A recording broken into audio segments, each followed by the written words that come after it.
I'm Arun Gupta, and I'm 17 years old. Hi, I'm Rishi Nair, and I'm 16 years old. Hi, I'm Kushi Patel, and I'm 18 years old. Hi, I'm Salvi Prasad, I'm 15, and we are from Middleton High School, HOSA chapter FL899 from Tampa, Florida.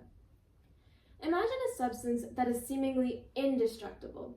It can survive temperatures above boiling. It can withstand pressures greater than those inside an autoclave. This thing usually forms randomly inside the brain and is always 100% fatal. There's no effective treatment, no cure, and no going back. This substance actually exists, and it's called a prion. Prions are misfolded proteins that are present in neurons due to a genetic mutation that causes a completely harmless protein to misfold. Once this happens, it becomes an infectious prion and causes havoc in the brain. By uncontrollably spreading from neuron to neuron, prions can denature cell membranes, destroy entire neurons, and cause severe, fatal symptoms. Currently, prion-related diseases are treatable to nearly all people affected. However, we have developed a novel method in utilizing the free radicals and antioxidants to counter the effects of these dangerous proteins that not only spread throughout the brain, but in between organisms. We present to you the NeuroSpray. The NeuroSpray is a two-part device that is designed to denature prions within the brain. The two sections are separated by a barrier that is made of polyethylene terephthalate and are surrounded by a black boundary that is designed to block all external light. The device is intended to be prescribed by neurologists. The first part of the NeuroSpray utilizes UV irradiation technology to convert hydrogen peroxide into an aqueous hydroxyl radical solution. 3 battery-powered bullet-sized UV lights are embedded into the side of the NeuroSpray and collectively deliver 1 kilowatt-hour of UV radiation into a container with 100 milliliters of a solution. This solution is 2 parts diluted hydrogen peroxide and 1 part saline solution. It also contains 1 milliliter of neuropeptide Y, which is a molecule that binds to specific neurons through a receptor. The consumer should pour this solution into the appropriate part of the product, tighten the lid, and allow the reaction to occur for 1 hour by turning the UV lights on.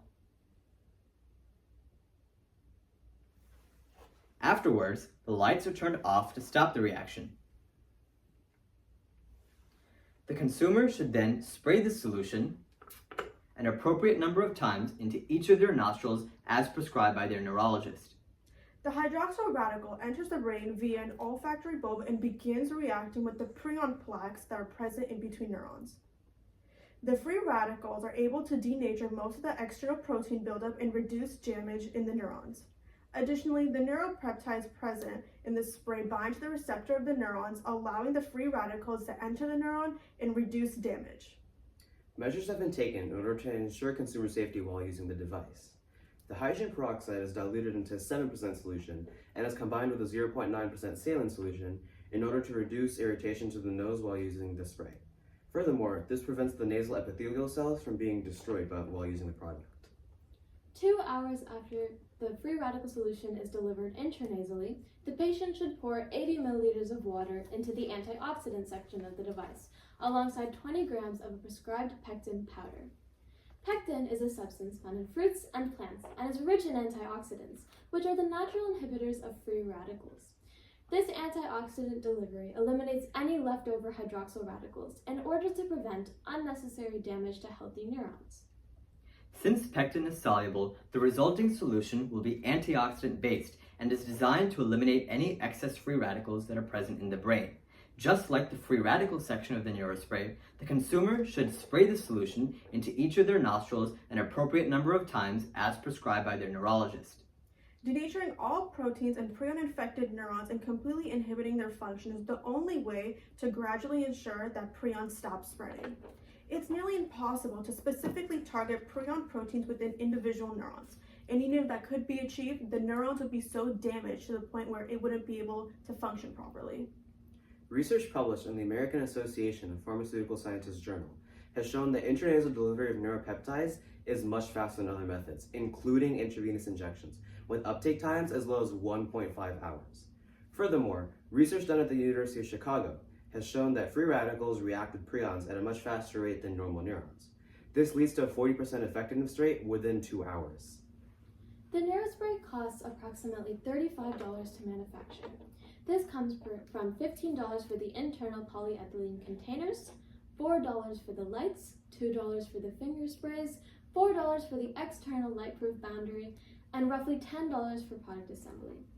This relatively inexpensive design allows consumers to access a low-cost device through their physician to treat not only prion-related diseases, but other neurological diseases involving excessive protein buildup.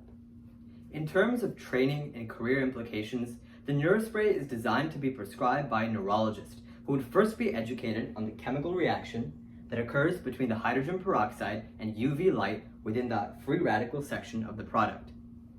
The NeuroSpray is designed to cater to patients with prion-related diseases and could be used in clinical trials conducted by neurologists who specialize in neurodegenerative disorders. Afterwards, they'd be trained to prescribe the number of sprays each customer would be administered based on the severity of their condition. Each spray contains approximately 0.13 grams of hydroxyl radical and 0.04 grams of water.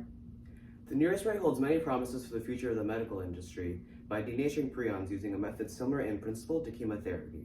It can also be used to treat other neurological diseases, such as Alzheimer's or Parkinson's. Thank you.